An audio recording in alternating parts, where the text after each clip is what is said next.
Marley was dead to begin with. There is no doubt whatever about that. The register of his burial was signed by the clergyman, the clerk, the undertaker, and the chief mourner. Scrooge signed it, and Scrooge's name was good upon change for anything he chose to put his hand to. Scrooge and he were partners for I don't know how many years. Scrooge was his sole executor, his sole administrator, his sole assign, his sole residuary legatee, his sole friend, and sole mourner. And even Scrooge was not so dreadfully cut up by the said event, but that he was an excellent man of business on the very day of the funeral, and solemnized it with an undoubted bargain. The mention of Marley's funeral brings me back to the point I started with. There is no doubt that Marley was dead. This must be distinctly understood, or nothing wonderful can come of the story I am going to relate. Scrooge never painted out old Marley's name. There it stood, years afterwards, above the warehouse door. Scrooge and Marley. The firm was known as Scrooge and Marley. Sometimes people new to the business called Scrooge Scrooge, and sometimes Marley, but he answered to both names. It was all the same to him. Oh, but he was a tight-fisted hand at the grindstone, Scrooge. Squeezing, wrenching, grasping, scraping, clutching, covetous old sinner. Hard and sharp as flint, from which no steel had ever struck out generous fire. Secret, and self-contained, and solitary as an oyster. The cold within him froze his old features, nipped his pointed nose, shriveled his cheek, stiffened his gait, made his eyes red, his thin lips blue, and spoke out shrewdly in his grating voice. The frosty rime was on his head, and on his eyebrows, and his wiry chin. He carried his own low-temperature always about with him. He iced his office in the dog days, and didn't thaw it 1 degree at Christmas. External heat and cold had little influence on Scrooge. No warmth could warm, no wintry weather chill him. No wind that blew was bitterer than he. No falling snow was more intent upon its purpose, no pelting rain less open to entreaty. Nobody ever stopped him in the street to say with gladsome looks, "My dear Scrooge, how are you? When will you come to see me?" No beggars implored him to bestow a trifle. No children asked him what it was o'clock. No man or woman ever once in all his life inquired the way to such and such a place at school. Even the blind men's dogs appeared to him. When they saw him coming on, would tug their owners into doorways and up courts, and then would wag their tails as though they said, "No eye at all is better than an evil eye." But what did Scrooge care? It was the very thing he liked, to edge his way along the crowded paths of life, warning all human sympathy to keep its distance, was what the knowing ones called nuts to Scrooge. Now, once upon a time, of all the good days in the year, on Christmas Eve, old Scrooge sat busy in his counting house. It was cold, bleak, biting weather, foggy with it, and he could hear the people in the court outside go wheezing up and down, beating their hands upon their breasts, and stamping their feet upon the pavement stones to warm them. The city clocks had only just gone 3, but it was quite dark already. It had not been light all day. The candles were flaring in the windows of the neighbouring offices, like muddy smears upon the palpable brown air. The fog came pouring in at every chink and keyhole, and was so dense without that although the court was of the narrowest, the houses opposite were mere phantoms. To see the dingy cloud come drooping down, obscuring everything, one might have thought that nature lived hard by and was brewing on a large scale. The door of Scrooge's counting-house was open, that he might keep his eye upon his clerk, who, in a dismal little cell beyond, a sort of tank, was copying letters. Scrooge had a very small fire, but the clerk's fire was so very much smaller that it looked like 1 coal. But he couldn't replenish it, for Scrooge kept the coal box in his own room, and so surely as the clerk came in with a shovel, the master predicted that it would be necessary for them to part. Wherefore the clerk put on his white comforter and tried to warm himself with a candle, in which effort, not being a man of strong imagination, he failed. "Merry Christmas, Uncle! God save you!" cried a cheerful voice. It was the voice of Scrooge's nephew, who came upon him so quickly that this was the first intimation he had of his approach. "Ah," said Scrooge, "humbug!" He had so heated himself with rapid walking in the fog and frost his nephew Scrooge's, that he was all in a glow. His face was ruddy and handsome, his eyes sparkled, and his breath smoked again. "Christmas a humbug, Uncle?" said Scrooge's nephew. "You don't mean that, I'm sure." "I do." Scrooge, "Merry Christmas. What right have you to be merry? What reason have you to be merry? Poor enough?" "Oh, come then," returned the nephew gaily. "What right have you to be dismal? What reason have you to be morose? You're rich enough." Scrooge, having no better answer ready on the spur of the moment, said, "Bah!" again, and followed it up with, "Humbug." "Don't be cross, Uncle," said the nephew. "What else can I be? I live in such a world of fools as this. Merry Christmas, out for Merry Christmas. What's Christmas time to you but a time for paying bills without money? Time for finding yourself a year older but not an hour richer. A time for balancing your books and having every item in 'em for a round dozen of months presented dead against you.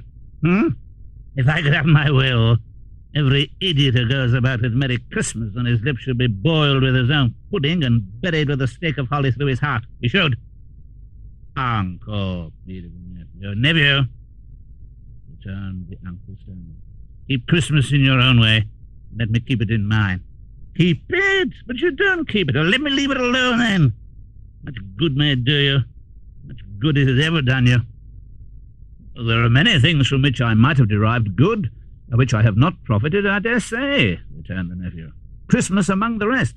But I'm sure I have always thought of Christmas time, when it has come round, apart from the veneration due to its sacred name and origin, if anything belonging to it can be apart from that, as a good time, a kind, forgiving, charitable, pleasant time. The only time I know of in the long calendar of the year when men and women seem by one consent to open their shut-up hearts freely, and to think of people below them as if they really were fellow passengers to the grave and not another race of creatures bound on other journeys. Therefore, Uncle, though it has never put a scrap of gold or silver in my pocket, I believe that it has done me good, and will do me good, and I say God bless it."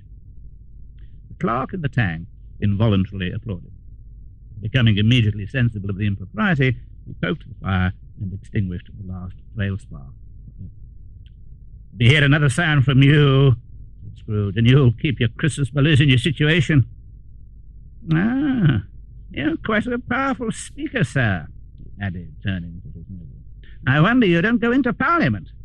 "Oh, don't be angry, Uncle. Come dine with us tomorrow." Scrooge said that he would see him.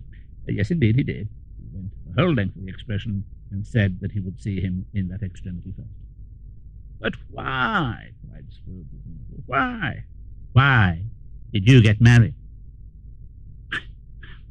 "Because I fell in love." "Because you fell in love." Well, Scrooge, as if that were the only thing in the world more ridiculous than a Merry Christmas. "Good afternoon." "Oh, nay, Uncle, but you never came to see me before that happened. Why give it as a reason for not coming now?" "Good afternoon. I want nothing from you. I ask nothing of you. I cannot be friends. Good afternoon." "I am sorry with all my heart to find you so resolute. We have never had any quarrel to which I have been a party, but I have made the trial in homage to Christmas, and I'll keep my Christmas humour to the last. So, a Merry Christmas, Uncle. Good afternoon, and a Happy New Year. Good afternoon." His nephew left the room without an angry word. He stopped at the outer door to bestow the greetings of the season on the clerk, who, cold as he was warmer than Scrooge, before he returned them cordially. "There's another fellow," said Scrooge, who overheard him. "That clerk, 15 shillings a week, wife and family talking about Merry Christmas. I'll retire to bed." This lunatic, in letting Scrooge's nephew out, had let two other people in. They were portly gentlemen, pleasant to behold, and now stood, with their hats off, in Scrooge's office. They had books and papers in their hands, and bowed to him. "Scrooge and Marley's, I believe," said one of the gentlemen, referring to his list. "Have I the pleasure of addressing Mr. Scrooge or Mr. Marley?" "Mr. Marley has been dead for 7 years, Scrooge. He died 7 years ago, this very night." "Oh, we have no doubt his liberality is well represented by his surviving partner," said the gentleman, presenting his credentials. It certainly was, for there had been two kindred spirits. At the ominous word liberality, Scrooge frowned and shook his head and handed the credentials back. At this festive season of the year, Mr. Scrooge, said the gentleman, taking up a pen, it is more than usually desirable that we should make some slight provision for the poor and destitute who suffer greatly at the present time. Many thousands are in want of common necessaries. Hundreds of thousands are in want of common comforts, sir. Are there no prisons? Asked Scrooge. Oh, plenty of prisons, said the gentleman, laying down the pen again. And the union workhouses? Demanded Scrooge. Are they still in operation? Oh, they are, still, returned the gentleman. I wish I could say they were not. The treadmill and the poor law are in full vigour, then? Both very busy, sir. Oh, no. I was afraid from what you said at first that something had occurred to stop them in their useful course. I'm very glad to hear it. Under the impression that they scarcely furnish Christian cheer of mind or body to the multitude, returned the gentleman, a few of us are endeavouring to raise a fund to buy the poor some meat and drink and means of warmth. We choose this time because it is a time of all others when want is keenly felt and abundance rejoices. What shall I put you down for? Nothing. Scrooge replied. Ah, you wish to be anonymous. I wish to be left alone. Since you ask me what I wish, gentlemen, that is my answer. I don't make merry myself at Christmas, and I can't afford to make idle people merry.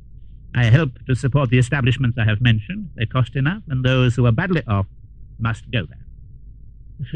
Many can't go there, and many would rather die.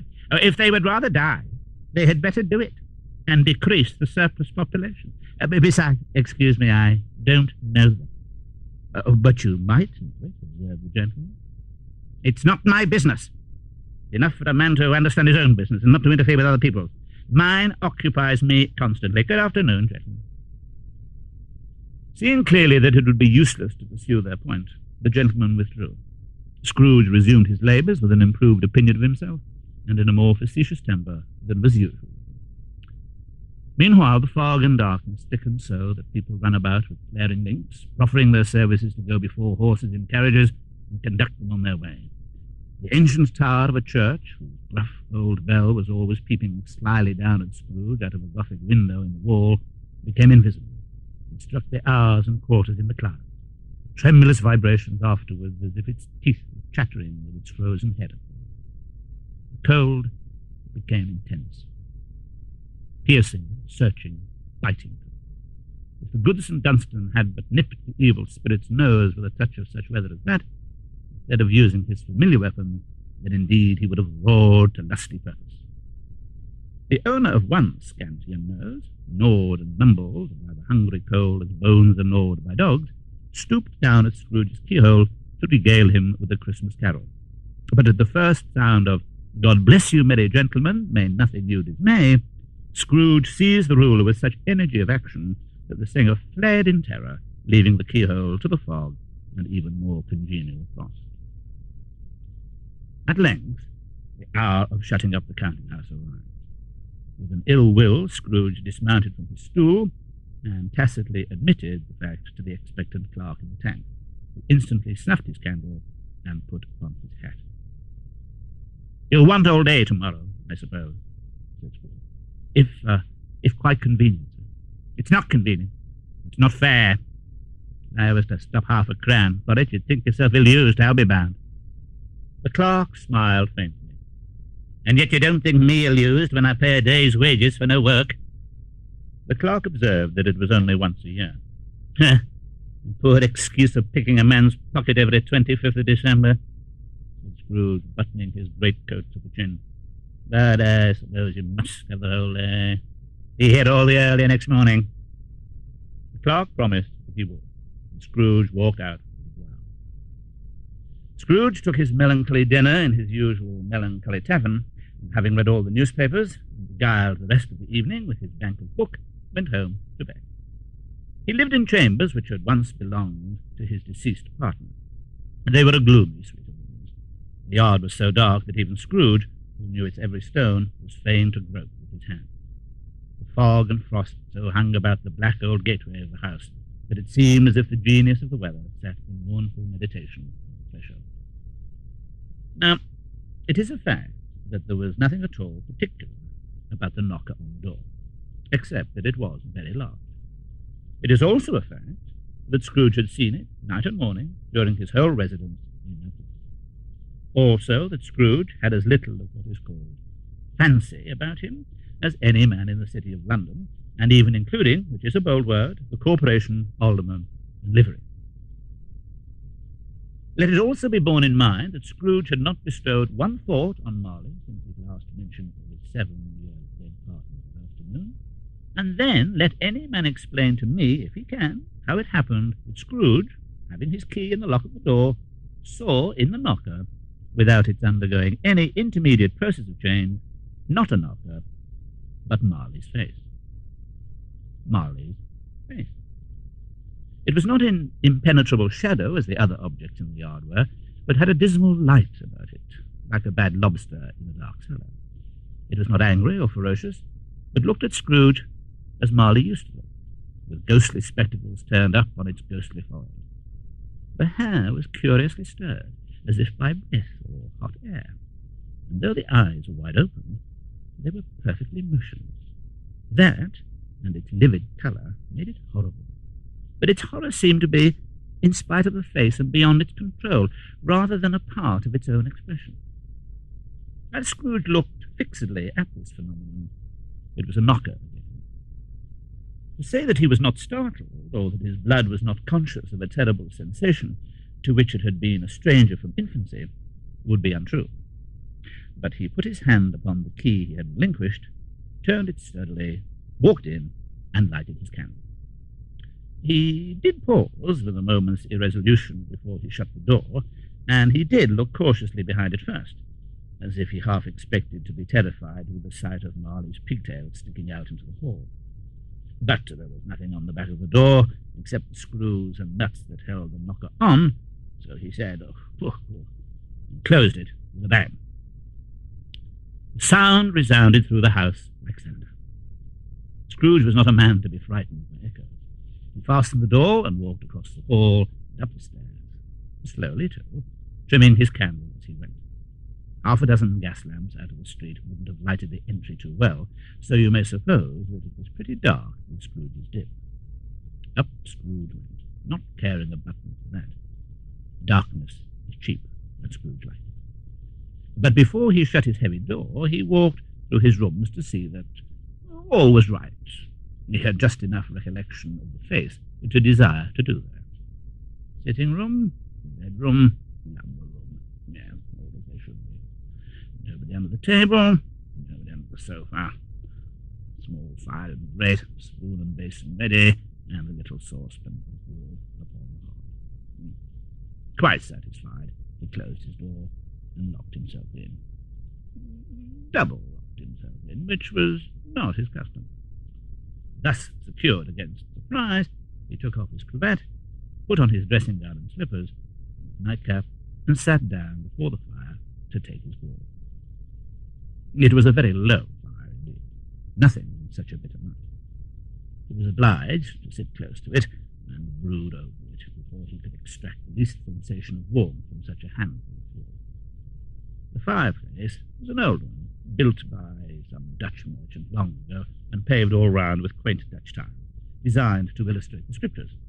There were Cains and Abels, Pharaoh's daughters, queens of Sheba, angelic messengers descending through the air on clouds like featherbeds, Abrahams, Belshazzars, apostles putting off to sea in butterboats, hundreds of figures to attract his thoughts. And yet that face of Marley, 7 years dead, came like the ancient prophet's rod and swallowed up the whole. If each smooth tile had been a blank at first, with power to shape some picture on its surface from the disjointed fragments of his thoughts, there would have been a copy of old Marley's head on every one. "Humbug!" said Scrooge, and walked across the room. After several turns, he sat down. As he threw his head back in the chair, his glance happened to rest upon a bell, a disused bell that hung in the room and communicated for some purpose now forgotten with a chamber in the highest story of the building. It was with great astonishment and with a strange, inexplicable dread that as he looked, he saw this bell begin to swing. It swung so softly in the outset that it scarcely made a sound. But soon it rang out loudly, and so did every bell in the house. This might have lasted half a minute or a minute, but it seemed an hour. The bells ceased as they had begun, together.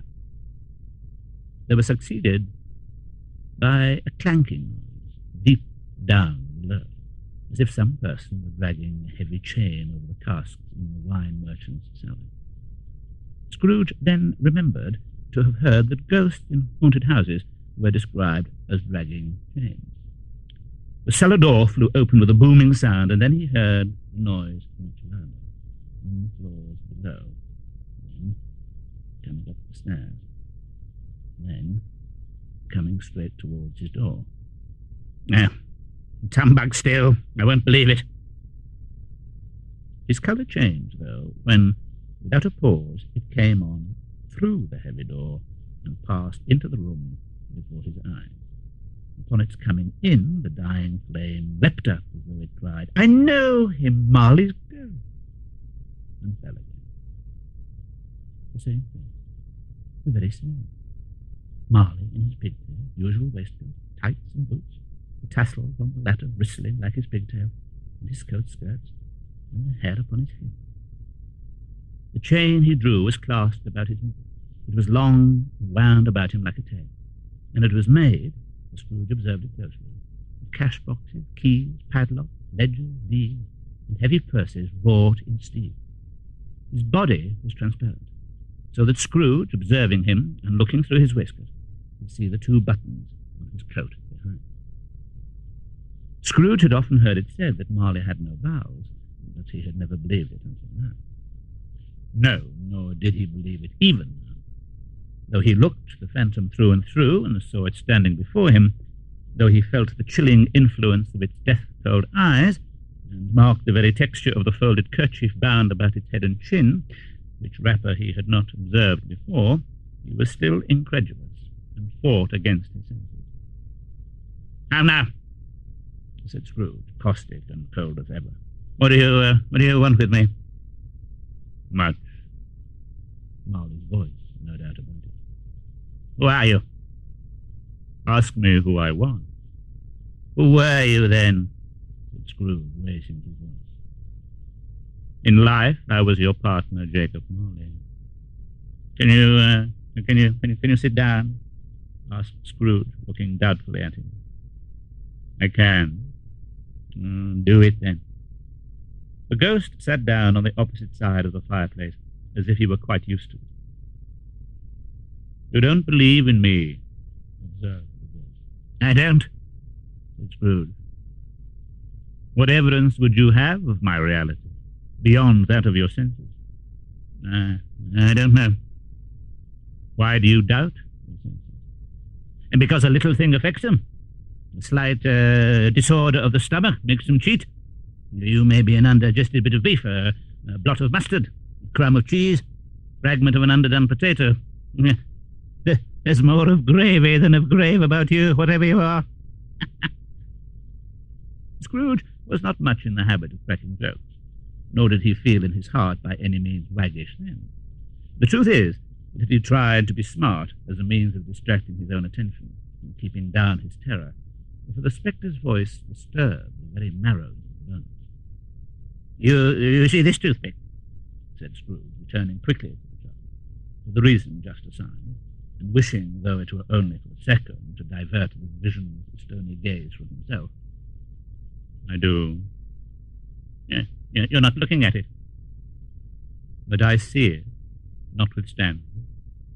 Well, I have but to swallow this, and be, for the rest of my days, persecuted by a legion of goblins, all of my own creation. Humbug! I tell you, humbug!" At this the spirit raised a frightful cry, and shook its chain with such a dismal and appalling noise that Scrooge held on tight to his chair to save himself from falling in a swoon. But how much greater was his horror when the phantom, taking off the bandage round its head, as if it were too warm to wear indoors, its lower jaw dropped down upon its breast. Scrooge fell upon his knees and clasped his hands before his face. "Mercy! Oh, mercy! Dreadful apparition! Why do you trouble me?" "Man of the worldly mind, do you believe in me?" Oh, I do. I must. But why do spirits walk the earth, and why do they come to me? It is required of every man that the spirit within him should walk abroad among his fellow men, and travel far and wide. And if that spirit goes not forth in life, it is condemned to do so after death. It is doomed to wander through the world. Oh, woe is me! And witness what it cannot share, but might have shared on earth and turn to happiness. Again the spectre raised a cry and shook its chain and wrung its shadowy hands. You are fettered. Tell me why. I wear the chain I forged in life. I made it link by link and yard by yard. I girded it on of my own free will, and of my own free will I wore it. Is its pattern strange to you? Scrooge trembled more and more. Or would you know the weight and length of the strong coil you bear yourself? It was full as heavy and as long as this 7 Christmas Eves ago. You have labored on it since. It is a ponderous chain. Yes, you must have been very slow about it, Jacob, Scrooge observed in a business-like manner, though with humility and deference. Slow? 7 years dead and travelling all the time. The whole time. No rest, no peace, incessant torture of remorse. You travel fast? On the wings of the wind. You might have got over a great quantity of ground in 7 years. The ghost, on hearing this, set up another cry and clanked its chain so hideously in the dead silence of the night that the ward would have been justified in indicting it for a nuisance. Oh, captive, bound and double-ironed, not to know that no space of regret can make amends for one's life's opportunity misused. Yet such was I. Oh, such was I. But you were always a good man of business, Jacob, faltered Scrooge, who now began to apply this to himself. Business, cried the ghost, wringing its hands again. Mankind was my business. It held up its chain at arm's length, as if that were the cause of all its unavailing grief, and flung it heavily upon the ground again. At this time of the rolling year, I suffer most. Why did I walk through crowds of fellow beings with my eyes turned down, and never raise them to that blessed star which led the wise men to a poor abode? Were there no poor homes to which its light would have conducted me? Scrooge was very much dismayed to hear the spectre going on at this rate, and began to quake exceedingly. Hear me! My time is nearly gone. I will, said Scrooge. But don't be hard upon me. Don't be flowery, Jacob, pray. How it is that I appear before you in a shape that you can see, I may not tell. I have sat invisible beside you many and many a day. It was not an agreeable idea. Scrooge shivered and wiped the perspiration from his brow. That is no light part of my penance. I am here tonight to warn you that you have yet a chance and hope of escaping my fate. A chance and hope of my procuring, Ebenezer. Oh, you're always a good friend to me. Oh, thank you. You will be haunted by 3 spirits. Scrooge's countenance fell almost as low as the ghost's had done. Is that the chance and hope you mentioned, Jacob? He demanded in a faltering voice. It is. Oh, I think I'd rather not. Without their visits, you cannot hope to shun the path I tread. Expect the first tomorrow when the bell tolls 1. Couldn't I take them all at once and have it over, Jacob? Expect the second on the next night at the same hour, the third upon the next night when the last stroke of 12 has ceased to vibrate. Look to see me no more, and look that for your own sake you remember what has passed between us. When it had said these words, the spectre took its wrapper from the table and bound it round its head as before. Scrooge knew this by the smart sound its teeth made, when the jaws were brought together by the bandage.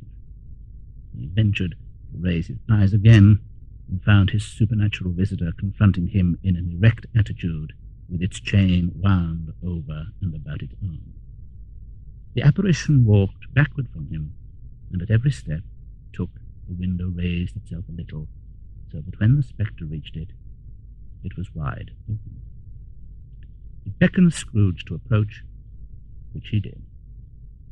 When they were within 2 paces of each other, Marley's ghost held up its hand, warning him to come no nearer. Scrooge stopped, and the ghost of Marley disappeared. Scrooge closed the window and examined the door by which the ghost had entered. It was double locked, he had locked it with his own hands, and the bolts were undisturbed. He tried to say humbug, but stopped at the first syllable. Being, from the emotion he had undergone, or the fatigues of the day, or his glimpse of the invisible world, or the dull conversation of the ghost, or the lateness of the hour, much in need of repose, went straight to bed without undressing, and fell asleep upon the instant.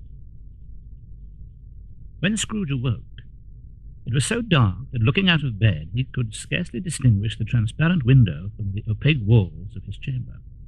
He was endeavouring to pierce the darkness with his ferret eyes when the chimes of a neighbouring church struck the 4 quarters. So he listened for the hour. To his great astonishment, the heavy bell went on from 6 to 7, from 7 to 8, and regularly up to 12. Then stopped. 12. It was past 2 when he went to bed. The clock was wrong. An icicle must have got into the works. 12. He touched the spring of his repeater to correct this most preposterous clock. Its rapid little pulse beat 12 and stopped. It isn't possible. I can have slept through a whole day and far into another night. Scrooge thought it over and over and over, and could make nothing of it. The more he thought, the more perplexed he was, and the more he endeavoured not to think, the more he thought. Marley's ghost bothered him exceedingly. Every time he resolved within himself, after mature inquiry, that it was all a dream, his mind flew back again like a strong spring released to its first position, and presented the same problem to be worked all through. Was it a dream or not? Scrooge lay in this state until the chime had gone 3/4 more, when he remembered on a sudden that the ghost had warned him of a visitation when the bell tolled 1. Resolved to lie awake until the hour was past, and considering that he could no more go to sleep than go to heaven, this was perhaps the wisest resolution in his power. The quarter was so long that he was more than once convinced he must have sunk into a doze unconsciously and missed it. At length it broke upon his listening ear. Ding dong. 1/4 past, said Scrooge, counting. Ding dong. 1/2. Ding dong. 1/4 to it. Ding dong. The hour itself, said Scrooge triumphantly. And nothing else. He spoke before the hour bell sounded, which it now did with a deep, dull, hollow, melancholy 1. Light flashed up in the room upon the instant, and the curtains of his bed were drawn aside. Not the curtains at his feet, nor the curtains at his back, but those to which his face was addressed.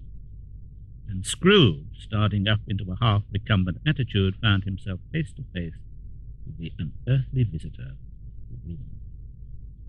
It was a strange figure. Its hair, which hung about its neck and down its back, was white as if with age, and yet the face had not a wrinkle in it, and the tenderest bloom was on the skin. It wore a tunic of the purest white, and round its waist was bound a lustrous belt, the sheen of which was beautiful.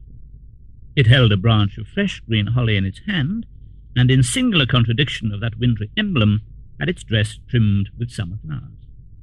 But the strangest thing about it was that from the crown of its head there sprung a bright, clear jet of light, by which all this was visible, and which was doubtless the occasion of its using, in its duller moments, a great extinguisher for a cap, which it now held under its arm.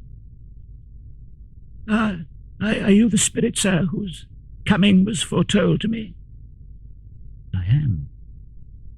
The voice was soft and gentle, singularly low, as if instead of being so close beside him, it were at a distance. Who and what are you? I am the ghost of Christmas past.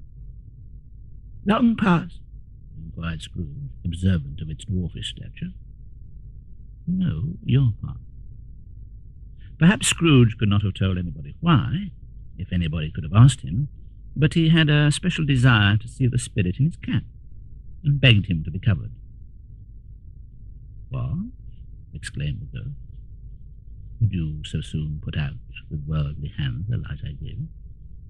Is it not enough that you are one of those whose passions made this cap, and force me through whole trains of years to wear it low upon my brow? Scrooge reverently disclaimed all intention to offend, or any knowledge of having wilfully bonneted the spirit at any period of his life. He then made bold to inquire what business brought him there. Your welfare. Take heed. It put out its strong hand as it spoke, and clasped him gently by the arm. Rise and walk with me. The grasp, though gentle as a woman's hand, was not to be resisted. He rose, but finding that the spirit made toward the window, clasped his robe in supplication. I am a mortal, Scrooge remonstrated, and liable to fall. Bear but a touch of my hand, there, said the spirit, laying it upon his heart, and you shall be upheld in more than this. As the words were spoken, they passed through the wall and stood upon an open country road with fields on either hand. The city had entirely vanished. Not a vestige of it was to be seen. The darkness and the mist had vanished with it, for it was a clear, cold winter day, with snow upon the ground. Good heaven, said Scrooge, clasping his hands together as he looked about him. There was bread in this place. There was a boy here. The spirit gazed upon him mildly. Scrooge begged the ghost to lead him where he would. You recollect the way?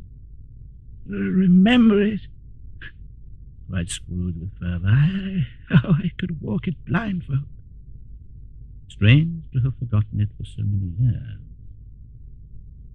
Let us go on.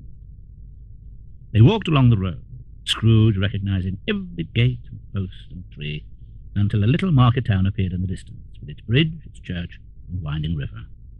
Some shaggy ponies now were seen trotting towards them with boys upon their backs, who called to other boys in country gigs and carts driven by farmers. These are but shadows of the things that have been. They have no consciousness of us. Scrooge knew and named them every one. Why was he rejoiced beyond all bounds to see them? Why did his cold eye glisten and his heart leap up as they went past? Why was he filled with gladness when he heard them give each other Merry Christmas as they parted at crossroads and byways for their several homes? What was Merry Christmas to Scrooge? Out upon Merry Christmas. What good had it ever done to him? The school is not quite deserted. A solitary child, neglected by his friends, is left there still, said the ghost.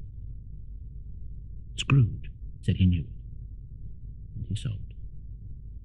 They left the high road by a well-remembered lane, and soon approached a mansion of dull red brick, with a little weathercock-surmounted cupola on the roof, and a bell hanging in it.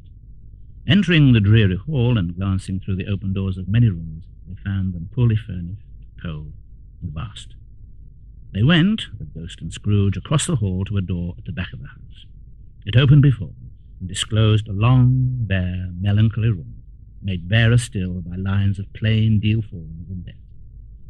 At one of these, a lonely boy was reading near a feeble fire, and Scrooge sat down upon a form, and wept to see his poor forgotten self as he used to be. With a rapidity of transition very foreign to his usual character, he said in pity for his former self, Poor boy, and cried anew. I wish... Scrooge muttered, putting his hand in his pocket and looking about him after drying his eyes with his cuff. But it's too late now. What is the matter? Nothing. There was was a boy singing a Christmas carol at my door last night. I should like to have given him something, that's all." The ghost smiled thoughtfully and waved its hand, saying as it did so, "Let us see another Christmas." Scrooge's former self grew larger. The words and the room became a little darker and more dirty. There he was, all alone again, and all the other boys had gone home for the jolly holidays. He was not reading now, but walking up and down despairingly. Scrooge looked at the ghost, and with a mournful shaking of his head, glanced anxiously towards the door. It opened, and a little girl, much younger than the boy, came darting in and putting her arms about his neck and often kissing him, addressed him as her dear, dear brother. "I have come to bring you home, dear brother," said the child, clapping her tiny hands and bending down to laugh. "To bring you home. Oh, home, home." "Home, little fan," returned the boy. "Yes," said the child, brimful of glee. "Home for good and all. Home for ever and ever. Father is so much kinder than he used to be. That home's like heaven. He spoke so gently to me one dear night when I was going to bed that I was not afraid to ask him once more if you might come home. And he said, 'Yes, you should,' and sent me in a coach to bring you. And you're to be a man," said the child, opening her eyes, "and are never to come back here, but first we're to be together all the Christmas long and have the merriest time in all the world." "Oh, you're quite a woman, little fan," exclaimed the boy. She clapped her hands and laughed and tried to touch his head. Being too little, laughed again and stood on tiptoe to embrace him. Then she began to drag him in her childish eagerness towards the door, and he, nothing loath to go, accompanied him. All was a delicate creature whom a breath might have withered, but she had a large heart. "Oh, so she had. You're right, ghost. I will not gainsay it, spirit. God forbid." "She died a woman, and had, as I think, children." "One child." "True. Your nephew." Scrooge seemed uneasy in his mind, and answered briefly, "Yes." Although they had but that moment left the school behind them, they were now in the busy thoroughfares of a city. It was made plain enough by the dressing of the shops that here too it was Christmas time again. But it was evening, and the streets were lighted up. The ghost stopped at a certain warehouse door and asked Scrooge if he knew it. "Know it? I was apprenticed here." They went in. At sight of an old gentleman in a Welsh wig, sitting behind such a high desk that if he had been 2 inches taller he must have knocked his head against the ceiling, Scrooge cried in great excitement, "What? It's old Fezziwig! Bless his heart, it's Fezziwig alive again!" Old Fezziwig laid down his pen, looked up at the clock, pointed to the hour of 7, he rubbed his hands, adjusted his capacious waistcoat, laughed all over himself, with his shoes to his organ of benevolence, and called out in a comfortable, oily, rich, fat, jovial voice, "You-ho there, Ebenezer! Dick!" Scrooge's former self, now grown a young man, came briskly, accompanied by his fellow apprentice. "Dick Wilkins, to be sure," said Scrooge to the ghost. "Go, bless me. There he is. Oh, he was very much attached to me, was Dick. Oh, poor Dick, really." "Yo-ho-ho, my boys," said Fezziwig. "No more work tonight. Christmas Eve, Dick. Christmas, Ebenezer. Let's have the shutters down," cried old Fezziwig with a sharp clap of his hands, "before a man can say Jack Robinson." You wouldn't believe it how those two fellows went at it. They charged into the street with the shutters. 1, 2, 3, had 'em up in their places. 4, 5, 6, barred 'em and pinned 'em. 7, 8, 9, and came back before you could have got to 12, panting like racers.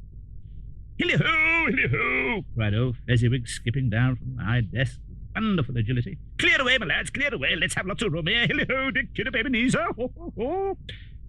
It was done in a minute. Every movable was packed off, as if it were dismissed from public life for evermore. The floor was swept and watered, the lamps were trimmed, fuel was heaped upon the fire, and the warehouse was as snug and warm and dry and bright a ballroom as you would desire to see upon a winter's night. In came a fiddler with a music book, and went up to the lofty desk and made an orchestra of it, and tuned like 50 stomachaches. In came Mrs. Fezziwig, one vast, substantial smile. In came the three Miss Fezziwigs, beaming and lovable. In came the 6 young followers, whose hearts they broke. In came all the young men and women employed in the business. In came the housemaid, their cousin, the baker. In came the cook, with her brother's particular friend. In came the boy from over the way, who was suspected of not having board enough from his master, trying to hide himself behind the girl from next door but one, who was proved to have had her ears pulled by her mistress. In they all came, one after another, some shyly, some boldly, some gracefully, some awkwardly, some pushing, some pulling. In they all came anyhow and everyhow. Away they all went, 20 couples at once. There were dances, and there were forfeits, and more dances, and there was cake, and there was a great piece of cold roast, and there was a great piece of cold boil, and there were mince pies, and plenty of beer. And when the clock struck 11, this domestic ball broke up. Mr. and Mrs. Fezziwig took their stations, one on the other side of the door, and shaking hands with every person individually as he or she went out, wished him or her a Merry Christmas. When everybody had retired but the 2 apprentices, they did the same to them, and thus the cheerful voices died away, and the lads were left to their beds, which were under a counter in the back shop. A small matter to make these silly folks so full of gratitude.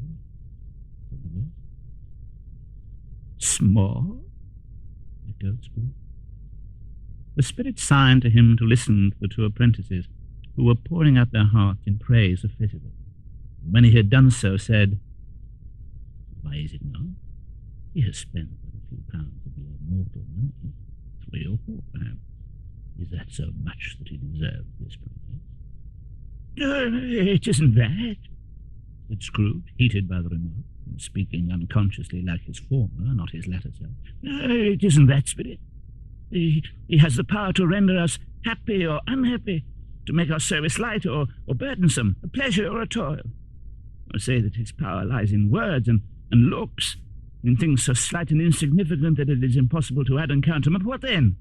The happiness he gives is quite as great as if it cost a fortune." He felt the spirit's glance and stopped. "What is the matter?" Nothing particular." "Something, I think." No, I should like to be able to say a word or two to my clerk just now. That's all." "My time grows short. Quick." This was not addressed to Scrooge, or to anyone whom he could see, but it produced an immediate effect. For again Scrooge saw himself. He was older now, a man in the prime of life. His face had not the harsh and rigid lines of later years, but it had begun to wear the signs of care and avarice. There was an eager, greedy, restless motion in the eye which showed the passion that had taken root where the shadow of the growing tree had fallen. He was not alone, but sat by the side of a fair young girl in mourning dress, in whose eyes there were tears, which sparkled in the light that shone out of the ghost of Christmas past. "It matters little," she said softly, to you very little. Another idol has displaced me, and if it can cheer and comfort you in time to come, as I would have tried to do, I have no just cause to grieve." "What idol has displaced you?" he rejoined. "A golden one. I know how strong and irresistible it must be, but if you were free today, tomorrow, yesterday, can I believe that you would choose a dowerless girl? You, who in your very confidence with her weigh everything by gain? Or, choosing her, if for a moment you were false enough to your one guiding principle to do so, do I not know that your repentance and regret would surely follow? I do, and I release you, with a full heart, for the love of him you once were." He was about to speak, but with her head turned from him, she resumed. "You may. The memory of what is past half makes me hope you will have pain in this. Very, very brief time, and you will dismiss the recollection of it gladly as an unprofitable dream in which it happened well that you awoke. May you be happy in the life you have chosen." She left him, and they parted.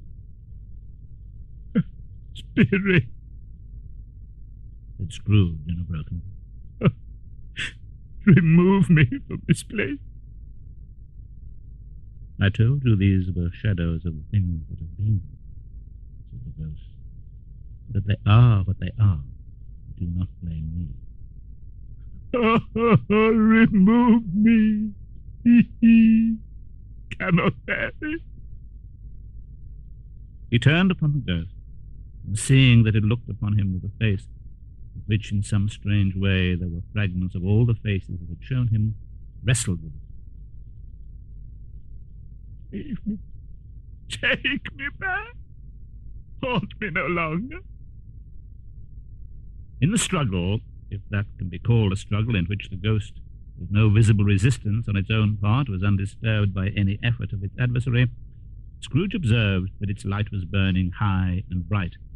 And dimly connecting that with its influence over him, he seized the extinguisher cap and by a sudden action pressed it down upon its hand. The spirit dropped beneath it so that the extinguisher covered its whole form. But though Scrooge pressed it down with all his force, he could not hide the light which streamed from under it in an unbroken flood upon the ground. He was conscious of being exhausted and overcome by an irresistible drowsiness, and further, being in his own bedroom.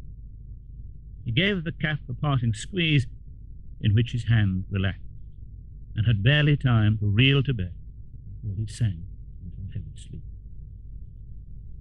Waking and sitting up in bed to get his thoughts together, Scrooge had no occasion to be told that the bell was again upon the stroke of 1. He felt that he was restored to consciousness in the right nick of time, for the especial purpose of holding a conference with the second messenger dispatched to him through Jacob Marley's intervention.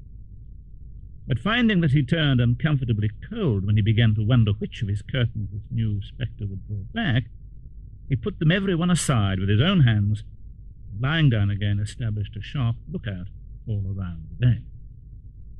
For he wished to challenge the spirit on the moment of its appearance, and did not wish to be taken by surprise or made nervous. Now, being prepared for almost anything, he was not by any means prepared for nothing, and consequently when the bell struck 1, and no shape appeared, he was taken with a violent fit of trembling. 5 minutes, 10 minutes, a quarter of an hour, yet nothing came. All this time he lay upon his bed, the very core and centre of a blaze of ruddy light, which streamed upon it when the clock proclaimed an hour, and which, being only light, was more alarming than a dozen. He began to think that the source and secret of this ghostly light might be in the adjoining room, from whence, on further tracing it, it seemed to shine. This idea taking full possession of his mind, he got up softly and shuffled in his slippers to the door. The moment Scrooge's hand was on the lock, a strange voice called him by his name and bade him enter. He obeyed. Heaped up on the floor to form a kind of throne were turkey, geese, game, poultry, brawn, great joints of meat, sucking pigs, long wreaths of sausages, mince pies, plum puddings, barrels of oysters, red-hot chestnuts, cherry-cheeked apples, juicy oranges, luscious pears, immense 12th cakes, and seething bowls of punch that made the chamber dim with their delicious steam. In easy state upon the couch there sat a jolly giant, glorious to see, who bore a glowing torch in shape not unlike Plenty's horn, and held it up, high up, to shed its light on Scrooge as he came peeping round the door. "Come in!" exclaimed the voice. "Come in, and know me better, man." Scrooge entered timidly and hung his head before he spoke. He was not the dogged Scrooge who knew, and though the spirit's eyes were clear and kind, he did not like to meet them. "I am the ghost of Christmas present," said the spirit. "Look upon me." Scrooge reverently listened. It was clothed in one simple green robe, or mantle, bordered with white fur. "You have never seen the like of me before," exclaimed the spirit. Never, Scrooge made answer. I've never walked forth with the younger members of my family, meaning, for I am very young, my elder brothers born in these later years, pursued the phantom. I don't think I have. I am afraid I have not. Have you had many brothers, Billy? Oh, more than 1,800. A tremendous family to provide for. The ghost of Christmas present rose. Spirit, said Scrooge submissively, conduct me where you will. I went forth last night on compulsion, and I learnt a lesson which is working now. Tonight, if you have aught to teach me, let me profit by it. Touch my robe. Scrooge did as he was told, and held it fast. Holly, mistletoe, red berries, ivy, turkeys, geese, game, poultry, brawn, meat, pigs, sausages, oysters, pies, puddings, fruit, and punch all vanished instantly. So did the room, the fire, the ruddy glow, the hour of night, and they stood in the city streets on Christmas morning, where, for the weather was severe, the people made a rough but brisk and not unpleasant kind of music, scraping the snow from the pavement in front of their dwelling, and from the tops of their houses, whence it was mad delight for the boys to see it come thumping down into the road below, and splitting into artificial little snowstorms. The sky was gloomy, and the shortest streets were choked up with a dingy mist, half thawed, half frozen, whose heavier particles descended in a shower of sooty atoms, as if all the chimneys in Great Britain had, by one consent, caught fire and were blazing away to their dear hearts' content. The people who were shovelling away on the housetops were jovial and full of glee, calling out to one another from the parapets, now and then exchanging a facetious snowball. The pelterers' shops were still half open, and the fruiterers were radiant in their glory. There were great round, pot-bellied baskets of chestnuts, shaped like the waistcoats of jolly old gentlemen, lolling at the doors and tumbling out into the street in their apoplectic populace. There were Norfolk Diffins, squab and swarthy, setting off the yellow, the oranges and lemons, and in the great compactness of their juicy persons, urgently entreating and beseeching to be carried home in paper bags and eaten after dinner. The grocers, though the grocers nearly closed, with perhaps 2 shutters down, or 1, but through those gaps such glimpses. The customers were all so hurried and so eager in the hopeful promise of the day that they tumbled up against each other at the door, crashing their wicker baskets wildly, left their purchases upon the counter, and came running back to fetch them, and committed hundreds of the like mistakes in the best humour possible, while the grocer and his people were so frank and fresh that the polished heart with which they fastened their aprons behind might have been their own, worn outside for general inspection and for Christmas jaws to peck at it. And at the same time there emerged from scores of by-streets, lanes, and nameless turnings, innumerable people carrying their dinners to the baker's shop.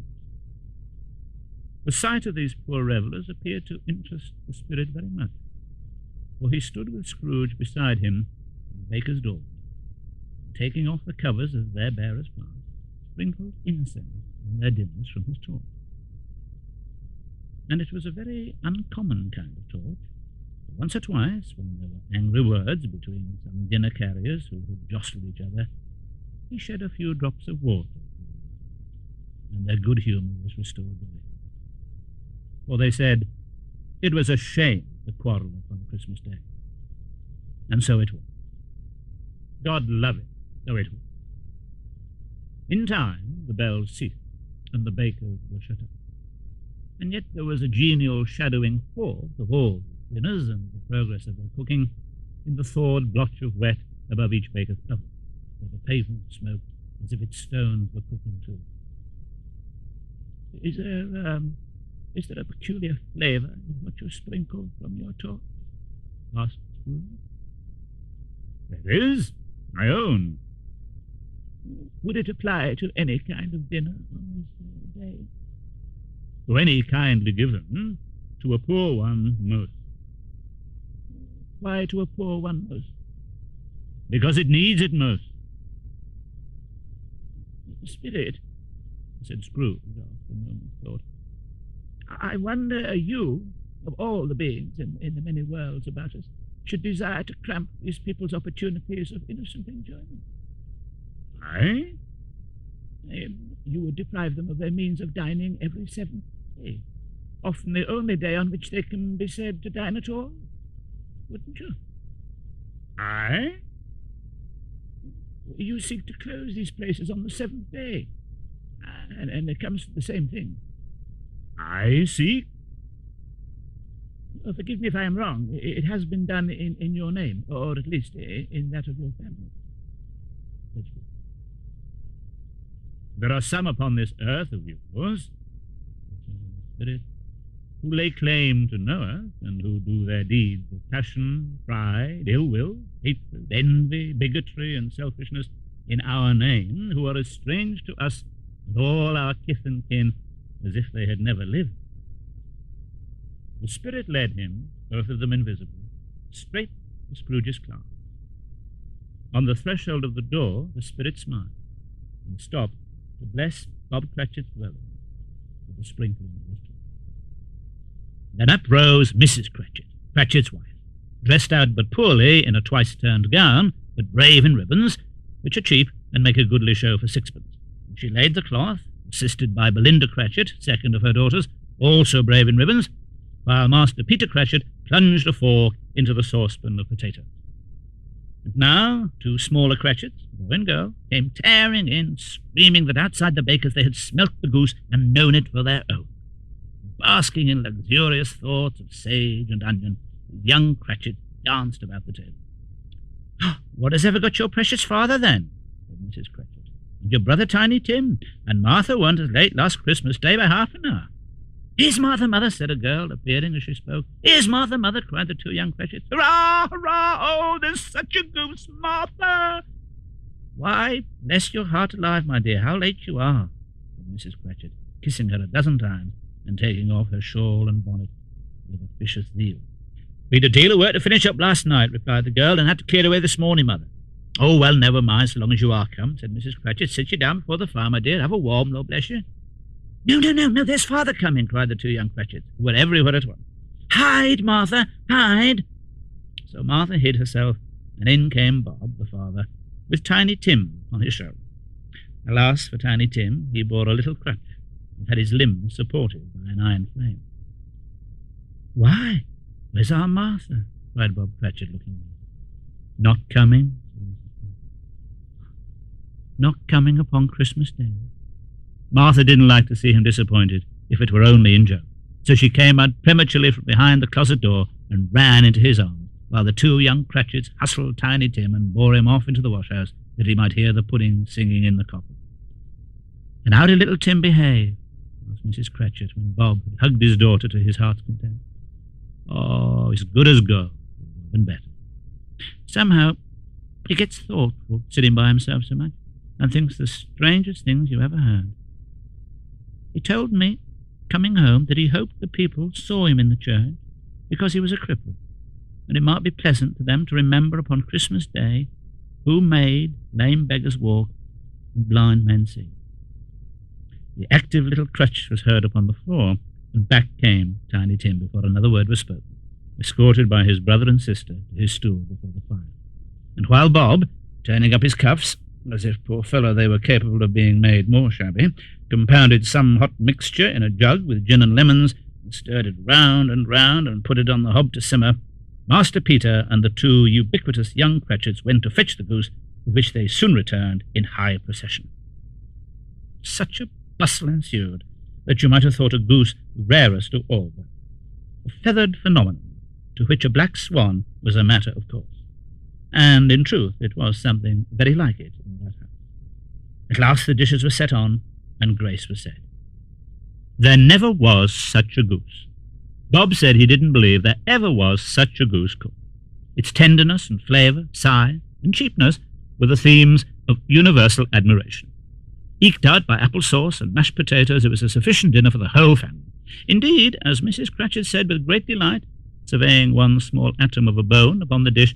They hadn't ate it all, yet every one had had enough, and the youngest Cratchits in particular was steeped in sage and onion to the eyebrows. But now, plates being changed by Miss Belinda, Mrs. Cratchit left the room to take the pudding. In half a minute she entered, flushed, smiling proudly, bearing the pudding like a speckled cannon, so hard and firm, blazing in half a quartern of ignited brandy, and bedecked with Christmas holly stuck into the top. "Oh, wonderful pudding," Bob Cratchit said, and calmly too, that he regarded it as the greatest success achieved by Mrs. Cratchit since their marriage. At last the dinner was all done. The cloth was cleared, hearth swept, and the fire made up. The compound in the jug being tasted and considered perfect, apples and oranges were put upon the table, and a shovelful of chestnuts on the fire. Then all the Cratchit family drew round the hearth, in what Bob Cratchit called a circle, meaning half of them, and at Bob Cratchit's elbow stood the family display of glass, 2 tumblers and a custard cup without a handle. These held the hot stuff from the jug, however, as well as golden goblets would have done, and Bob served it out with beaming looks, while the chestnuts on the fire sputtered and cracked noisily. Then Bob proposed, "A Merry Christmas to us all, my dear. God bless us," which all the family re-echoed. "God bless us, everyone," said Tiny Tim, the last of all. He sat very close to his father's side upon his little stool. Bob held his withered little hand in his, as if he loved the child and wished to keep him by his side, and dreaded that he might be taken. "Spirit," said Scrooge, with an interest he had never felt before, "tell me if Tiny Tim will live." "I see a vacant seat," replied the voice, "in the poor chimney corner, and a crutch without an owner carefully preserved. If these shadows remain unaltered by the future, the child will die." "Oh, no, no, kind spirit, no, say he will be spared." "If these shadows remain unaltered by the future, none other of my race will find him. What then? If he be like to die, he had better do it, and decrease the surplus population." Scrooge hung his head to hear his own words quoted by the spirit, and was overcome with penitence and grief. He raised it speedily, in hearing his own name. "Mr. Scrooge," said Bob. "I'll give you Mr. Scrooge, the founder of the feast." "Oh, founder of the feast, indeed," cried Mrs. Cratchit, reddening. "I wish I'd him here. I'll give him a piece of my mind to feast upon, and I hope he'd have a very good appetite for it." "Oh, my dear," said Bob, "the children, Christmas Day." "Oh, it should be Christmas Day, I'm sure, on which one drinks health of such an odious, stingy, hard, unfeeling man as Mr. Scrooge. You know he is, Robert. Nobody knows it better than you do, you poor fellow." "Oh, my dear," was Bob's mild, "Christmas Day." "Well, I'll drink his health for your sake and the day's. Not for his. Long life to him. Merry Christmas and Happy New Year. He'd be very merry and very happy, I have no doubt." The children drank the toast after. It was the first of their proceedings which had no heart in it. Tiny Tim drank it last of all, but he didn't care tuppence. Scrooge was the older of the family. The mention of his name cast a dark shadow on the party, which was not dispelled for full 5 minutes. "Come," said the spirit. By this time it was getting dark and snowing pretty heavily, and as Scrooge and the spirit went along the street, the brightness of the roaring fires in kitchens, parlours, and all sorts of rooms was wonderful. Here the flickering of the blaze showed preparations for a cosy dinner, with hot plates baking through and through before the fire, and deep red curtains ready to be drawn to shut out cold and darkness. There all the children of the house were running out into the snow to meet their married sisters, brothers, cousins, uncles, aunts, and were the first to greet them. Here again were shadows on the window blind of guests assembled. And there a group of handsome girls, all hooded and fur-booted, and all chattering at once, tripped lightly off to some near neighbour's house, where woe upon the single man who saw them enter. Artful witches, well they knew it, in a glow. Again the ghost. It was a great surprise to Scrooge to hear a hearty laugh. It was a much greater surprise to Scrooge to recognise it as his own nephew's, and to find himself in a bright, gleaming room, with the Spirit standing smiling by his side, and looking at that same nephew with approving affability. Laughed Scrooge's nephew. Oh! There is nothing in the world so irresistibly contagious as laughter and good humour. When Scrooge's nephew laughed in this way, folding his sides, rolling his head, and twisting his face into the most extravagant contortions, Scrooge's niece, by marriage, laughed as heartily as he, and their assembled friends, being not a bit behindhand, roared out laughing. Oh,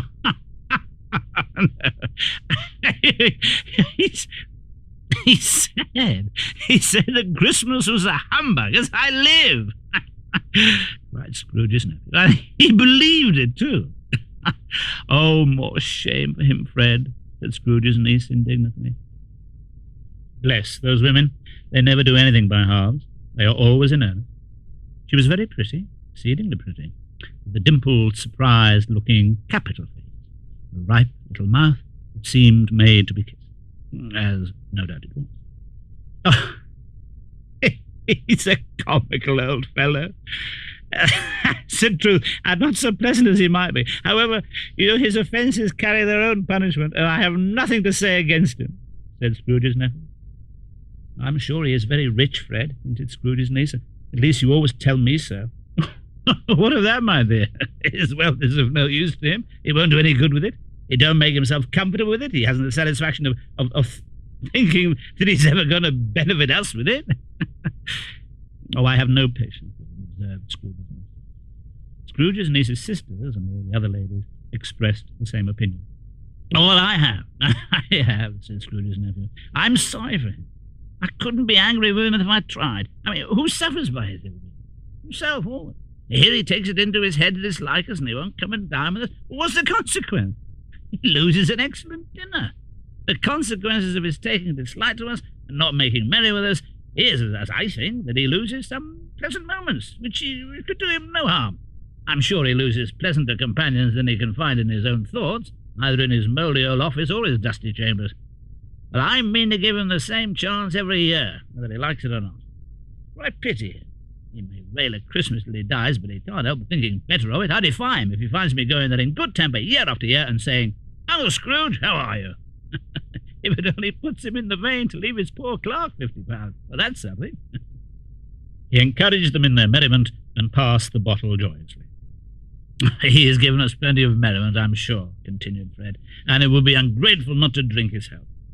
Here's a glass of mulled wine ready to our hand at the moment, and I say, Uncle Scrooge. Well, Uncle Scrooge, they cried. A Merry Christmas and a Happy New Year to the old man, whatever he is, said Scrooge. He wouldn't take it from me, but may have it nevertheless. Uncle Scrooge. Scrooge had imperceptibly become so gay and light of heart that he would have pledged the unconscious company in return, and thanked them in an inaudible speech if the ghost had given him time. But the whole scene passed off in the breath of the last words spoken by his nephew, and he and the Spirit were again upon their travels. My life upon this globe is very brief, said the ghost. It ends tonight. Oh, tonight, cried Scrooge. Tonight at midnight. Ah, the time is drawing near. The chimes were ringing the 11:15 at that moment. Forgive me if I am not justified in what I ask, said Scrooge, looking intently at the Spirit's robe, but I see something strange and not belonging to yourself protruding from your skirts. Is it a foot or a claw? It might be a claw, for the flesh there is upon it, the Spirit's sorrowful reply. Look here. From the foldings of its robe it brought 2 children, wretched, abject, frightful, hideous, miserable. They knelt down at its feet and clung upon the outside of its garment. Oh, man, look here. Look down here, exclaimed the ghost. They were a boy and girl, yellow, meagre, ragged, scowling, wolfish, but prostrate too in their humility. Where graceful youth should have filled their features out and touched them with its freshest tints, stale and shriveled hand, like that of age, had pinched, twisted them, and pulled them into shreds. Where angels might have sat enthroned, devils lurked, and glared out menacing. No change, no degradation, no perversion of humanity in any grade through all the mysteries of wonderful creation as monsters half so horrible and dread. Scrooge started back appalled. Having them shown to him in this way, he tried to say they were fine children, but the words choked themselves, rather than be parties to a lie of such enormous magnitude. Spirit, are they yours? Scrooge could say no more. They are men, said the Spirit, looking down upon them, and they cling to me, appealing from their father. This boy is ignorant. This girl is want. Beware them both, and all of their degree, but most of all beware this boy, that on his brow I see that written which is doom, unless the writing is erased.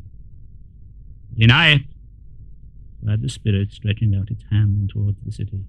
Slander those who tell it ye. Admit it for your factious purposes, and make it worse, and abide the end. Have they no refuge or resource? Are there no prisons? Said the Spirit, turning on him for the last time with his own words. Are there no workhouses? The bell struck 12. Scrooge looked about him for the ghost, and saw it not.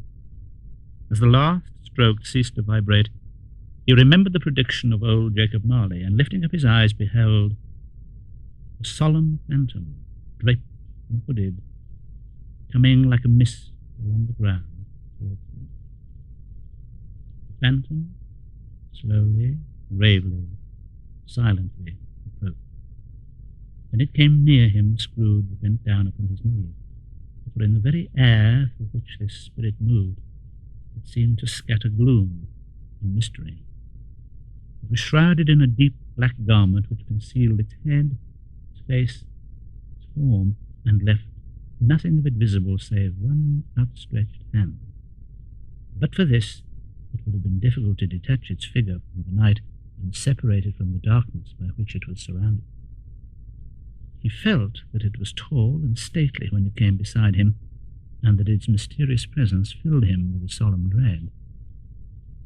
He knew no more, for the Spirit never spoke no more. I am in the presence of the ghost of Christmas yet to come. The Spirit answered not, but pointed onward with its hand. You are about to show me shadows of the things that have not happened, but will happen in the time before us.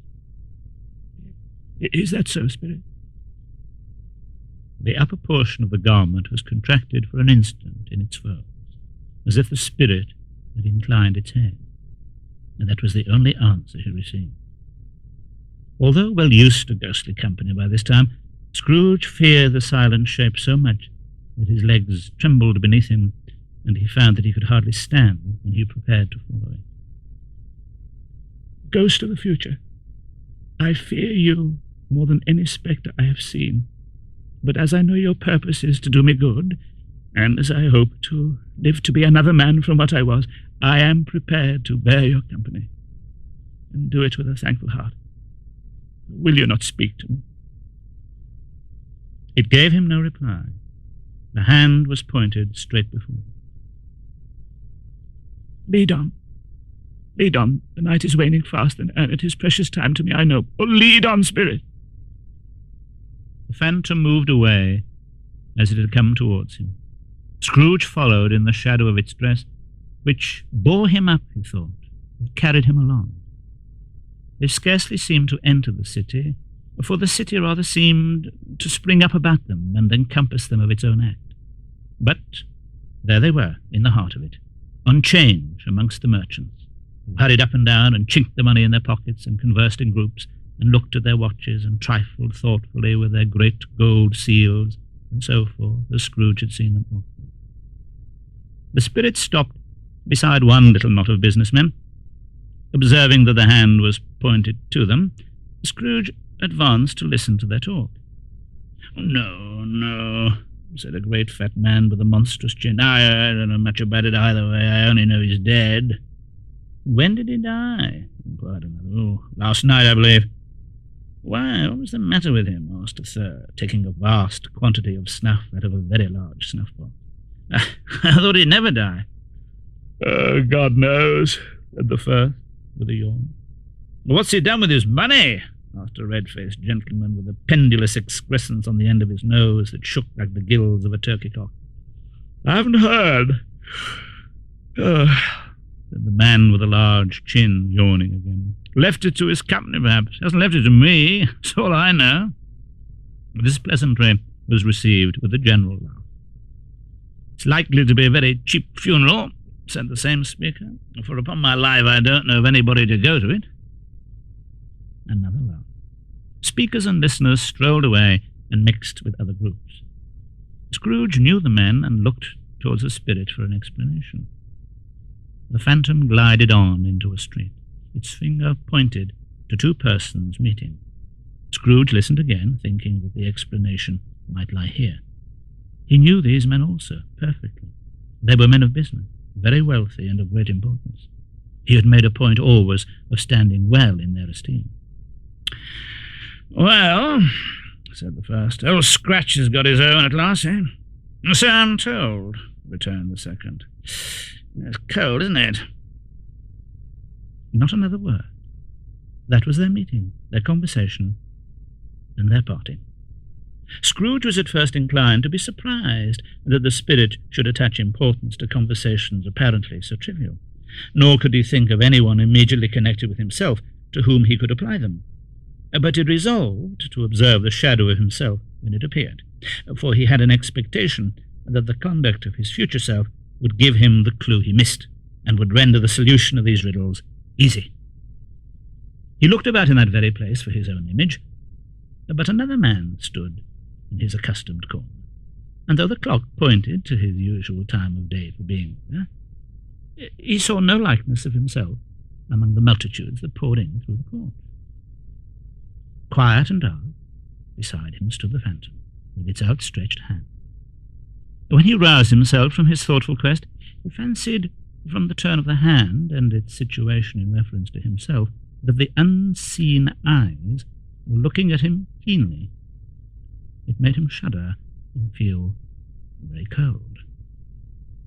They left the busy scene and went into an obscure part of the town, where Scrooge had never penetrated before, although he recognized its situation and its bad repute. The ways were foul and narrow, the shops and houses wretched, the people half-naked, drunken, slipshod, ugly. Alleys and archways, like so many cesspools, scourged their offences of smell and dirt and life upon the straggling streets, and the whole quarter reeked with crime, with filth, and misery. For in this den of infamous resort there was a low-browed, beetling shop below a penthouse roof, where iron, old rags, bottles, bones, and greasy offal were bought. Upon the floor within were piled up heaps of rusty keys, nails, chains, hinges, files, scales, weights, and refuse iron of all kinds. Secrets that few would like to scrutinize were bred and hidden in mountains of unseemly rags, masses of corrupted fat, and sepulchres of bones. Sitting in among the wares he dealt in, by a charcoal stove made of old bricks, was a grey-haired rascal nearly 70 years of age, who had screened himself from the cold air without by a frowsy curtaining of miscellaneous tatters hung upon a line, and smoked his pipe in all the luxury of calm retirement.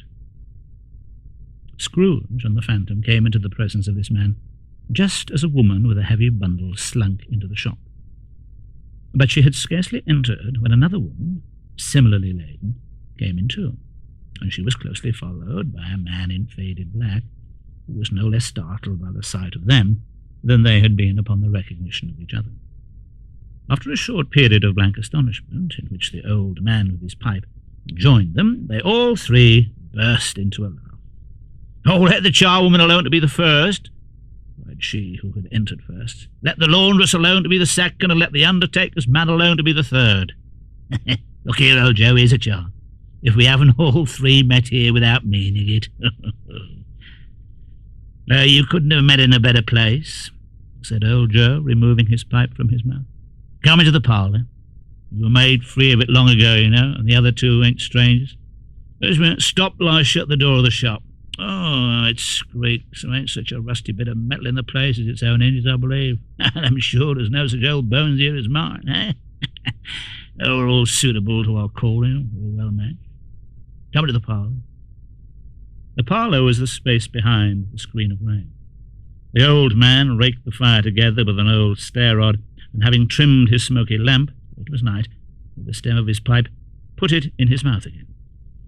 While he did this, the woman, who had already spoken, threw her bundle on the floor and sat down in a flaunting manner on a stool, crossing her elbows on her knees and looking with a bold defiance at the other two. "What odds, then? What odds, Mrs. Dilber?" said the woman. "Every person has a right to take care of themselves. He always did." "Well, that's true indeed," said the laundress. "No man more so." "Why then, don't stand staring as if you was afraid, woman. Who's the wiser? We're not going to pick holes in each other's coats, I suppose?" "No, indeed," said Mrs. Dilber and the man together. "We should hope not." "Very well, then," cried the woman. "That's enough. Who's the worse for the loss of a few things like these? Not a dead man, I suppose, eh?" "No, indeed," said Mrs. Dilber. "If he wanted to keep him after he was dead, wicked old screw. Why wasn't he natural in his lifetime? If he had been, he'd have had somebody to look after him when he was struck with death, instead of lying gasping out of his last, there all alone by himself." "Yes, it's the truest word that ever was spoke," said Mrs. Dilber. "It's a judgment on him. Sure, I wish it was a little heavier judgment, and it should have been. You may depend upon it, if I could have laid my hands on anything else. Open the bundle, old Joe, and let me know the value of it. Come on, speak out plain. I'm not afraid to be the first, nor afraid for them to see it. We knew pretty well we were helping ourselves before we met here, I believe. It's no sin. Open the bundle, Joe." The gallantry of her friends, however, would not allow of this, and the man in faded black, mounting the breech first, produced his bundle. It was not extensive. A seal or two, a pencil case, a pair of sleeve buttons, and a brooch of no great value were all. They were severally examined and appraised by old Joe, who chalked the sums he was disposed to give for each upon the wall, and added them up into a total, and he found there was nothing more to come. "Oh, that's your account," said Joe, "and I wouldn't give another sixpence if I was to be boiled for not doing it. Who's next?" Mrs. Dilber was next. Sheets and towels, a little wearing apparel, 2 old-fashioned silver teaspoons, a pair of sugar tongs, and a few boots. Her account was stated on the wall in the same manner. "I always give too much to ladies. It's a weakness of mine, and that's the way I ruin myself," said old Joe. "That's your account. If you asked me for another penny and made it an open question, I'd repent of being so liberal and knock off half a crown." "And now undo my bundle, Joe," said the first woman. Joe went down on his knees for the greater convenience of opening it, and having unfastened a great many knots, dragged out a large and heavy roll of some dark stuff. "What do you call this?" said Joe. "Bed curtains?" "Ah," returned the woman, laughing and leaning forward on her crossed arms. "Bed curtains." "You don't mean to say you took them down, rings and all, with him lying, eh?" "Yes, I do. Why not?" "Oh, you were born to make your fortune," said Joe, "and you'll certainly do it." "Well, I certainly shan't hold my hand when I can get anything in it by reaching it out. For the sake of such a man as he was, I promise you, Joe," returned the woman coolly. "Now, don't drop that oil upon the blankets now." "His blankets?" asked Joe. "Whose else did you think? Isn't likely to take cold without him, I dare say." "I hope he didn't die of anything catching, eh?" said old Joe, stopping in his work and looking up. "Ah, don't you be afraid of that. I ain't so fond of his company that I'd loiter about him for such things if he did. Now, you may look through that shirt till your eyes ache, but you won't find a hole in it nor a threadbare place. It's the best he had, and a fine one too. He'd have wasted it if it hadn't been for me. What do you call wasting of it? Asked old Joe. Putting it on it to be buried in, to be sure, replied the woman with a laugh. Somebody was fool enough to do it. But I took it off again. If calico ain't enough for such a purpose, it isn't good enough for anything. It's quite becoming to the body. He can't look uglier than he did in that one. Scrooge listened to this dialogue in horror.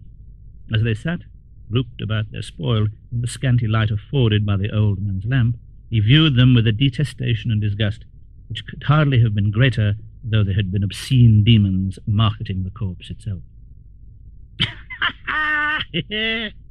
Laughed the same woman when old Joe, producing a flannel bag with money in it, told out their several gains upon the ground. This is the end of it, you see. He frightened everyone away from him when he was alive, to profit us when he was dead, eh? Oh, spirit, said Scrooge, shuddering from head to foot. I see. The case of this unhappy man might be my own. My life tends that way now. Oh, merciful heaven, what is it? He recoiled in terror, for the scene had changed.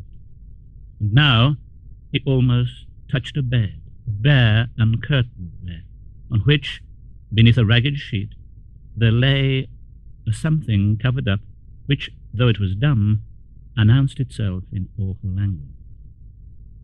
The room was very dark, too dark to be observed with any accuracy, though Scrooge glanced round it in obedience to a secret impulse, anxious to know what kind of room it was.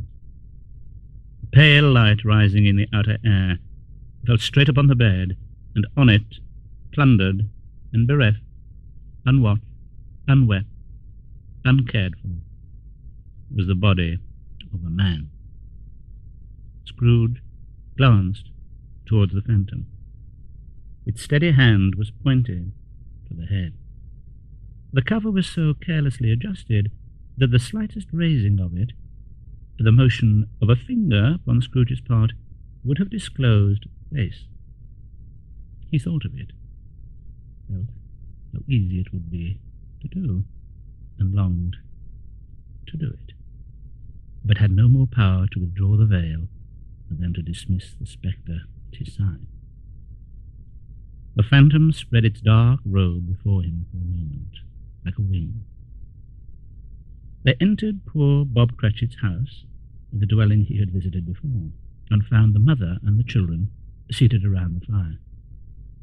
Quiet, very quiet. The noisy little Cratchits were still statues in one corner. "There's your father at the door," said Mrs. Cratchit. She hurried out to meet him, and Bob, in his comforter, he had need of it, poor fellow, came in. His tea was ready for him on the hob, and they all tried who should help him to it most. But then the two young Cratchits got upon his knees and laid each child a little cheek against his face, as if they said, "Don't mind it, Bob. Don't be grieved." Bob was very cheerful with them, and spoke pleasantly to all the family. He looked at the work upon the table and praised the industry and speed of Mrs. Cratchit and the girls. They would be done long before Sunday, he said. "Sunday. You went today then, Robert?" said his wife. "Oh, yes, my dear," returned Bob. "Oh, I wish you could have gone. It would have done you good to see how green a place it is. But you'll see it often. I promised him that I would walk there on a Sunday. Little child. Oh, my little child." He broke down all at once. He couldn't help it. If he could have helped it, he and his child would have been farther apart, perhaps, than they were. He left the room and went upstairs into the room above, which was lighted cheerfully and hung with Christmas. There was a chair set close beside the child, and there were signs of someone having been there lately. Poor Bob sat down in it, and when he had thought a little and composed himself, he kissed the little face. He was reconciled to what had happened, and went down again, quite happy. Mrs. Cratchit kissed him, his daughters kissed him, the two young Cratchits kissed him, and Peter and himself shook hands. Spirit of Tiny Tim, my childish essence was from God. "Spectre," said Scrooge, "something informs me that our parting moment is at hand. I know it, but I know not how. Tell me, what man that was whom we saw lying dead?" The ghost of Christmas yet to come conveyed him as before. He joined it once again, and wondering why and whither he had gone, accompanied it until they reached an iron gate. He paused to look round before entering the churchyard. Here, then, the wretched man whose name he had now to learn lay underneath the ground. It was a worthy place, walled in by houses, overrun by grass and weeds, the growth of vegetation's death, not life, choked up with too much burying, fat with repleted appetite. A worthy place. The spirit stood among the graves and pointed down toward them.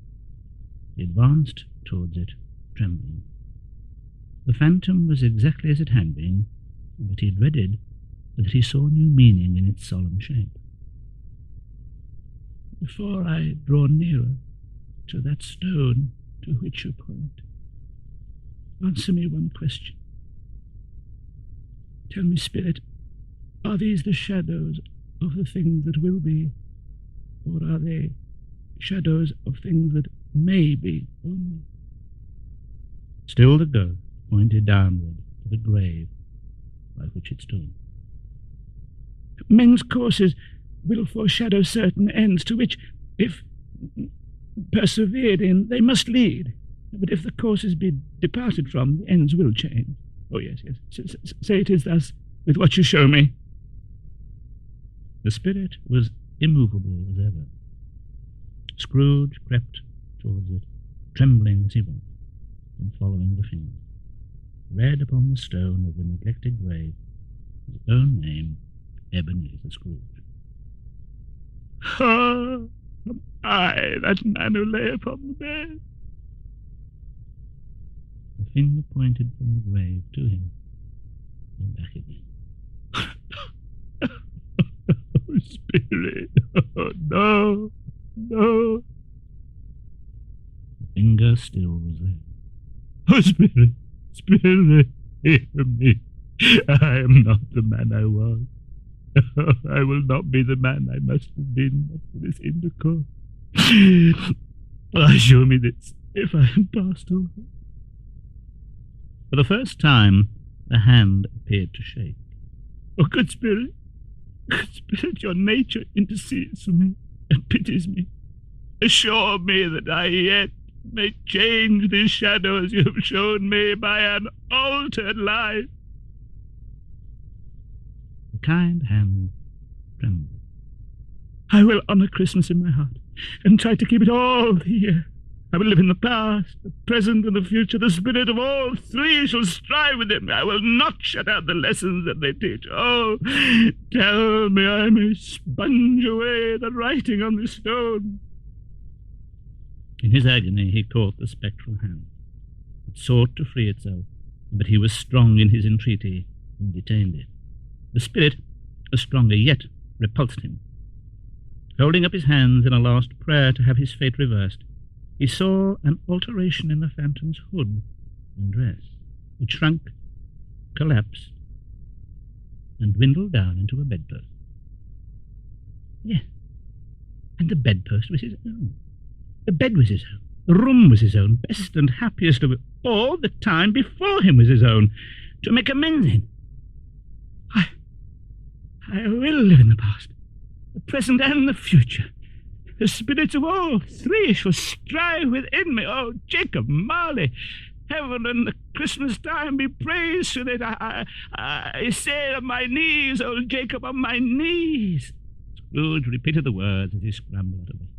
He was so fluttered and so glowing with his good intentions that his broken voice would scarcely answer to his call. He had been sobbing violently in his conflict with the spirit, and his face was wet with tears. "They're not torn down," cried Scrooge, folding one of his bed curtains in his arms. "They're not torn down. Rings and all, they're here. I am here. The shadows of the things that would have been may be dispelled. They will be. I know they will. His hands were busy with his garments all this time, turning them inside out, putting them on upside down, tearing them, mislaying them, making them parties to every kind of extravagance. I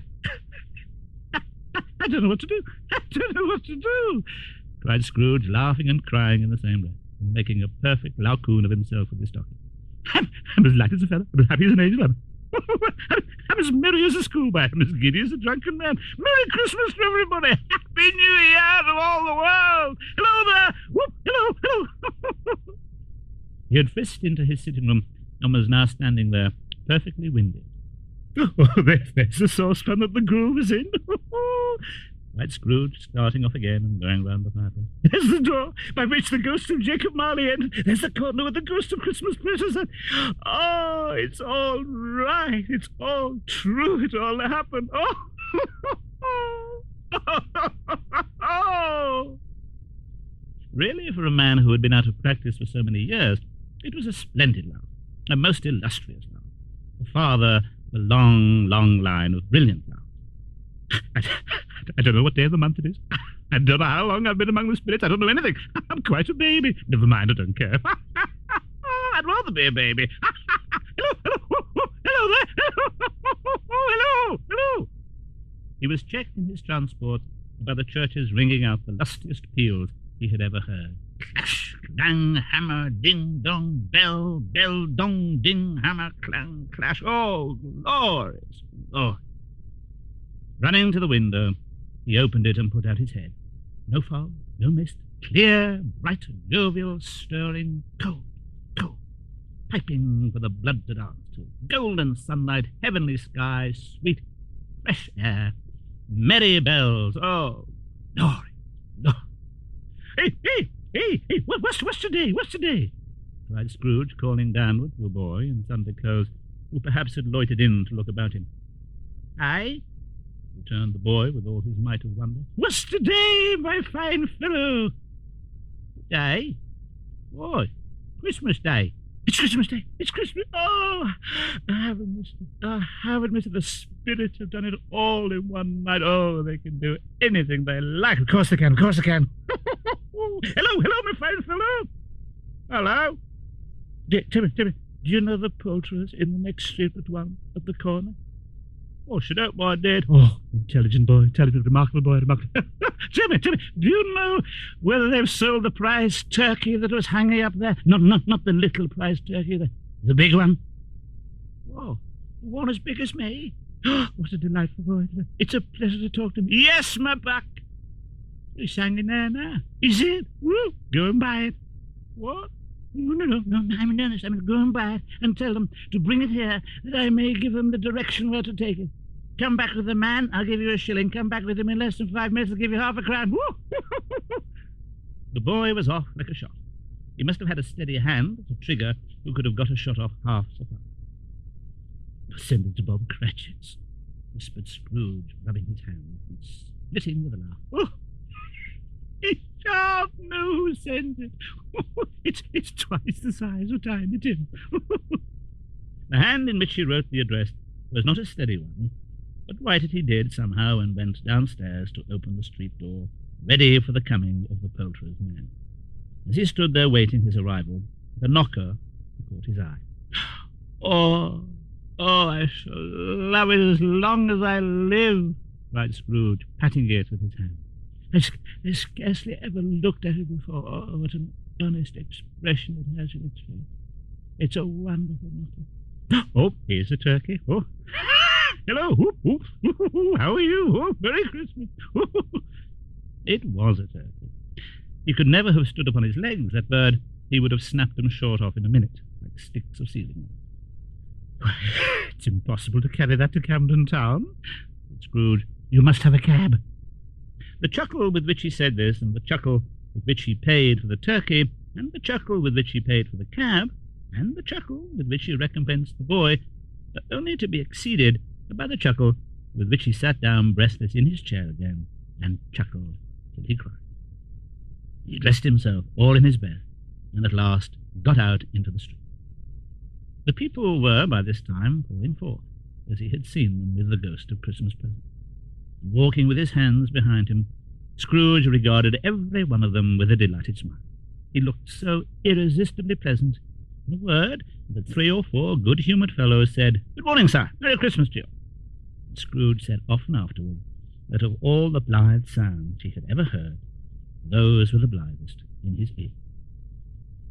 He had not gone far when, coming on towards him, he beheld the portly gentleman who had walked into his counting-house the day before, and said, "Scrooge and Marley's, I believe?" It sent a pang across his heart to think how this old gentleman would look upon him when they met.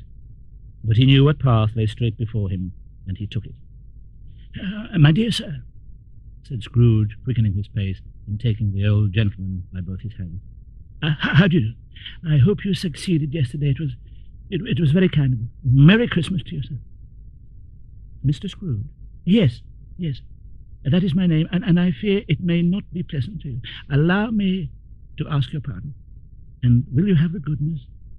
And here Scrooge whispered in his ear.